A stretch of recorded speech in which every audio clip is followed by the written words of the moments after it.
বৈঠকে বসার আহ্বান জানিয়ে নবান্ন থেকে মেল যায় জুনিয়র ডাক্তারদের কাছে, কিন্তু সেই আবেদনে সাড়া দিলেন না জুনিয়র ডাক্তাররা। এই যে নবান্ন থেকে মেল পাঠানো হয়েছিল জুনিয়র ডাক্তারদের উদ্দেশ্যে, তা নিয়ে শুভেন্দু অধিকারী কি বলছেন দেখুন একবার। ওদের যে দৃঢ়চেতা, লক্ষ্য অবিচল থেকে মেরুদণ্ড সোজা করে লড়াই, তাকে গোটা বাংলার মানুষ স্যালুট করছে। আর এই মুখ্যমন্ত্রী মাইনরিটি মুখ্যমন্ত্রী, 46% লোকের ভোট পেয়েছে, 54% লোক এই মুখ্যমন্ত্রীর বিরুদ্ধে ভোট দিয়েছে। আর এরা প্রথম থেকেই বলেছেন যে আমরা রাজনীতির বাইরে লড়াইটা করব। আমি ওদের থেকে, ওরা আমার ভাই বোনের মতো জুনিয়র ডাক্তার, আমি ওদের দাদা হিসেবে পরামর্শ এটাই দিতে পারি, মুখ্যমন্ত্রী একটা রাজনৈতিক পোস্ট, এদের মুখ্যমন্ত্রীর সঙ্গে বসা উচিত হবে না। এরা বসলে মুখ্য সচিব অথবা গভর্নরের মধ্যস্থতায় বসবে। আরজিকর কাণ্ডের প্রতিবাদে সল্টলেক স্কুলের ছাত্রছাত্রীরা, এবার সেই ছবি আপনাদের সামনে রাখবো।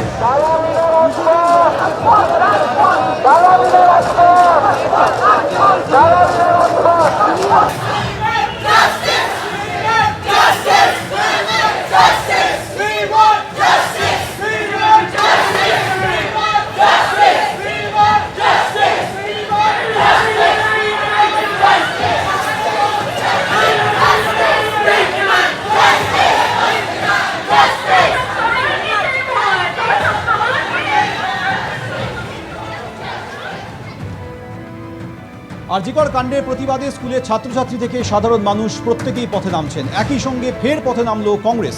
দক্ষিণ কলকাতা জেলা কংগ্রেসের উদ্যোগে চারু মার্কেট পর্যন্ত হলো মিছিল।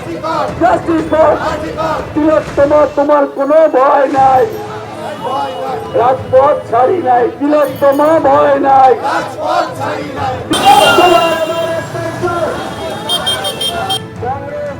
রাস্তায় নেমেছে, বারে বারে রাস্তায় নামছে, ঠিকই নামছে, 100 বার নামবে। তার কারণ যতদিন না বিচার হবে দৃষ্টান্তমূলক।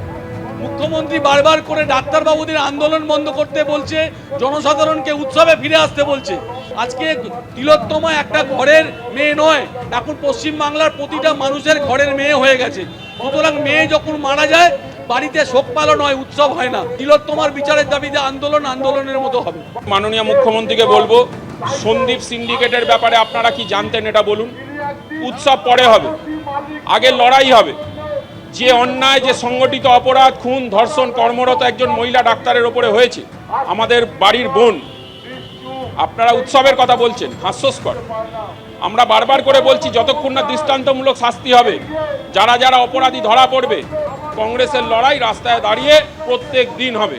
আমি এই মুহূর্তে রয়েছি স্বাস্থ্য ভবনের মূল যে গেট, সেই মেন গেটের ঠিক বাইরে। এই মুহূর্তে এখনও স্বাস্থ্য ভবনের ভেতরে স্বাস্থ্য সচিব তিনি রয়েছেন, তিনি এখনও বেরিয়ে যাননি। যার পদত্যাগের দাবি নিয়েই আজকে স্বাস্থ্য ভবন অভিযানে এসেছেন জুনিয়র চিকিৎসকেরা। স্বাস্থ্য ভবনের মূল যে গেট, সেই মূল গেট থেকে কিছুটা দূরেই ব্যারিকেডের ওপারে তাদের অবস্থান এখনও চলছে। দীর্ঘ রাস্তা জুড়ে তারা বসে রয়েছেন এবং তারা স্পষ্ট করে দিয়েছেন তাদের যতগুলো দাবি রয়েছে রাজ্য প্রশাসনের পক্ষ থেকে যতক্ষণ না সমস্ত দাবি মেনে নেওয়া হয় ততক্ষণ পর্যন্ত তারা নিজেদের আন্দোলন থেকে পিছু হটবেন না।